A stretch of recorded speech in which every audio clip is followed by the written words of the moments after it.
That way we can get more done. Okay. This is your first Q&A time writing at 100 words per minute. Your proper names are anti-repeat, Watson Press, Daniel Wells, Robert Walker, Hutchinson, Gibb, Mr. Benson, Mr. Wells, and Mr. Walker. Ready? Who installed the press?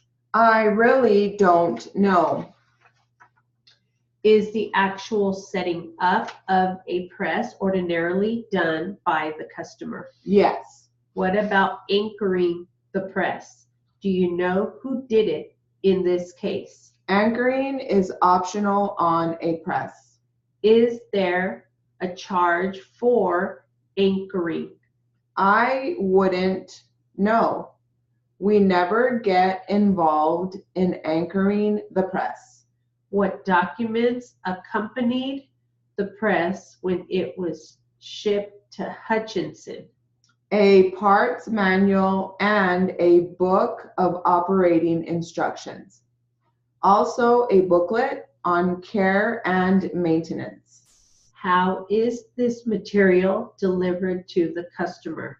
It is inserted into the electrical control panel of the press prior to shipment.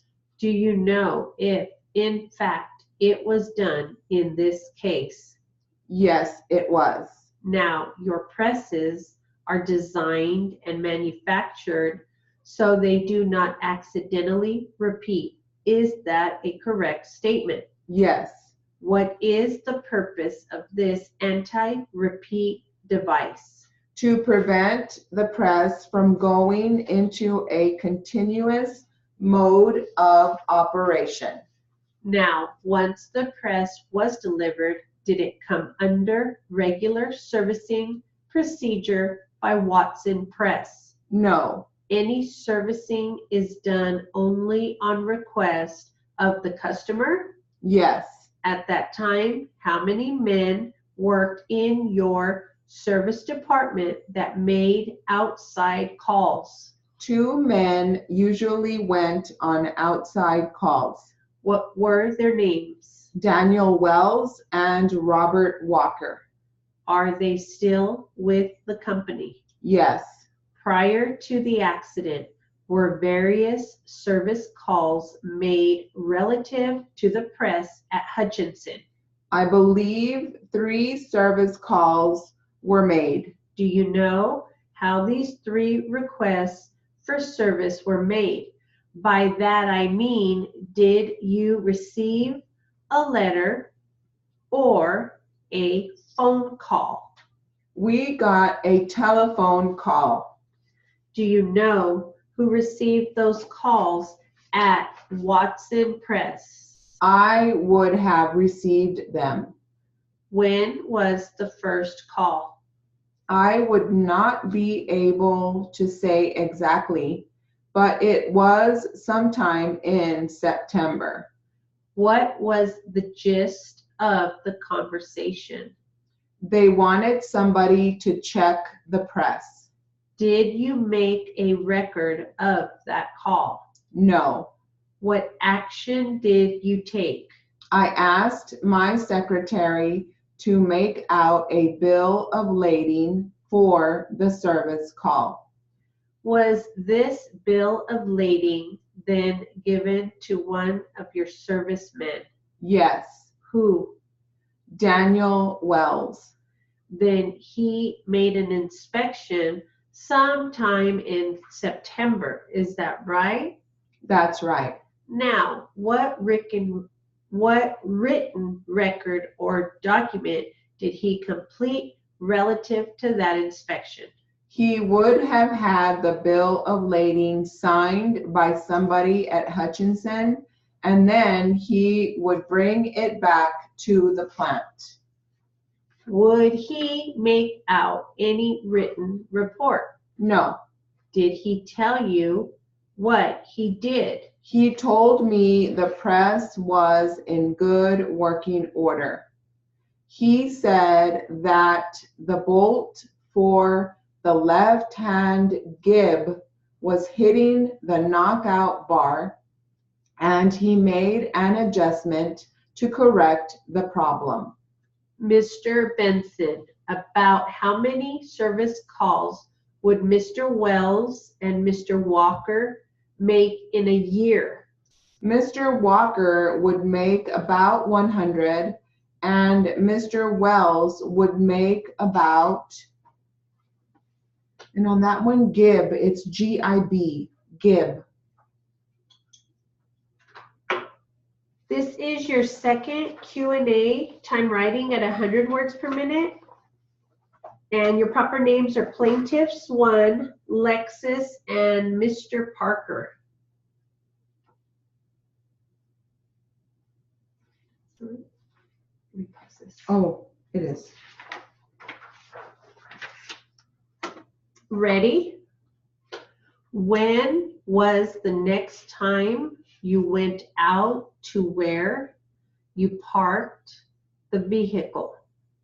I didn't go back out there. The guy that rides to work with me came up and told me that it wasn't there the next morning. So I didn't go out.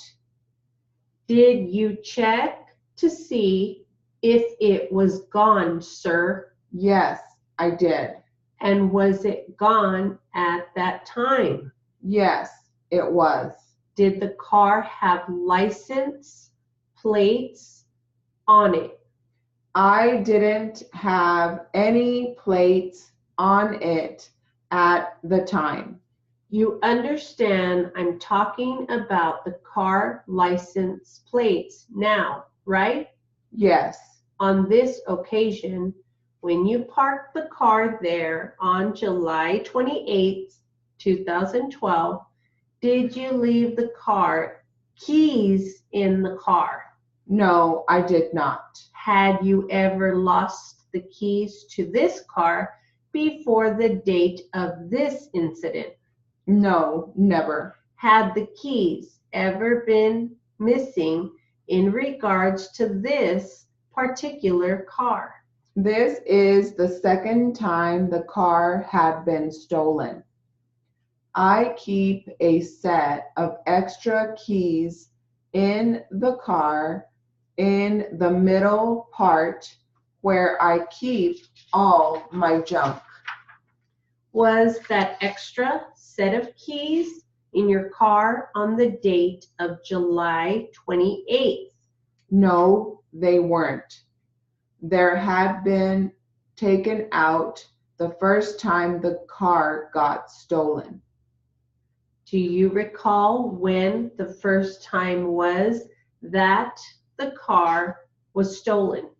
It was stolen the first time in 2011, I think. So after the day it was stolen in 2011, you had never seen that set of keys again. Is that right? No, I never did see them after that. Mr. Parker, directing your attention to what has been marked, Plaintiffs 1, do you recognize this set of keys, sir? Yes, I do. And are those the keys to your 2010 Lexus, sir? Yes, those are my keys. Are all of the keys here on the keychain also yours? Yes, all of them are my keys. Directing your attention to this one key that is bent. Was it like that when you last saw it, Mr. Parker?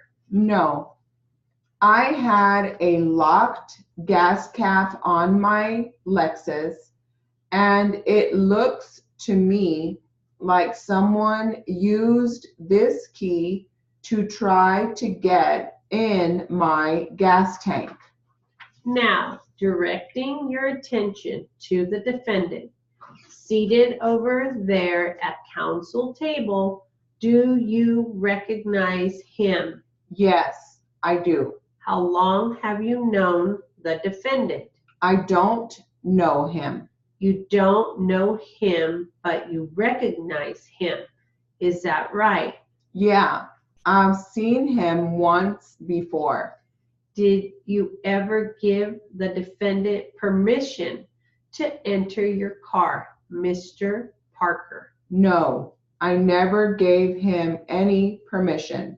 You never gave him permission to take your car. Is that right? No, never. You indicated that you have seen him once before. Is that right? Yes, that's right. Where did you first see the defendant, sir? I saw him one time when he was coming out of the liquor store and I had my gun on him. Was that the night